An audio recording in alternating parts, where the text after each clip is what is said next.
Phone ചെയ്തത്? ആരാ പീഡിപ്പിച്ചത്? പീഡനത്തിനിരയായ മിസ് യമുന റാണി എവിടെ? ഇവിടെ ആരെയും പീഡിപ്പിച്ചിട്ടൊന്നുമില്ല. എന്റെ അനുവാദം ഇല്ലാതെ ഹീറോയിന്റെ ഫോട്ടോ എടുത്തു. സമ്മതമില്ല. സ്ത്രീകളുടെ ഫോട്ടോ എടുക്കുന്നത് സ്ത്രീ പീഡനത്തിന്റെ വകുപ്പിൽ പെടും. എവിടെ അവൻ?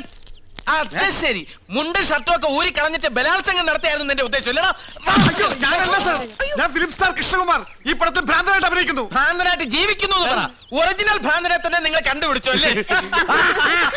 സാർ, ഇവനാണ് ഫോട്ടോ എടുത്തത്. ഞങ്ങൾ അവനെ കൈകാര്യം ചെയ്തു. Very good. Thank you. പേരെന്താ പറഞ്ഞത്? ഗോപകുമാർ.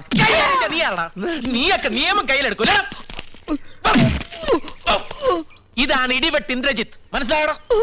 ഈ സ്റ്റേഷൻ അതിർത്തിയിൽ ഏത് പാതിരാത്രിക്കും സ്ത്രീകൾക്ക് സ്വൈരമായിട്ടും സമാധാനമായിട്ടും വിഹരിക്കാം. ഞാൻ ഇവിടെ SI ആയിരിക്കുന്നിടത്തോളം കാലം സ്ത്രീ എന്റെ ഒരു വീക്ക്നെസ് ആണ്.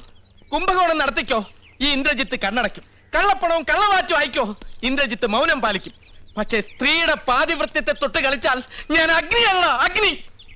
സ്ത്രീ അവൾ അമ്മയാണ്, പെങ്ങളാണ്, ദേവിയാണ്, പ്രകൃതിയാണ്. അവൾ സർവസ്വമാണ്. ചേട്ടാ, SI അല്ലേ, സാരില്ല.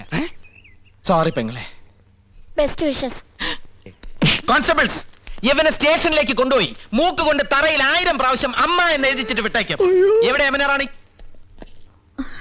Excuse me madam, I am Indrajith. ദാ ഒരു മനുഷ്യാധമൻ ഒപ്പിയെടുക്കാൻ ശ്രമിച്ച മാഡത്തിന്റെ അങ്കലാവണ്യം നശിപ്പിച്ചു കളഞ്ഞിരിക്കും. Thank you. If you don't mind, മാഡത്തിന്റെ ഒരു ഓട്ടോഗ്രാഫ് എനിക്ക് വേണം. ദാ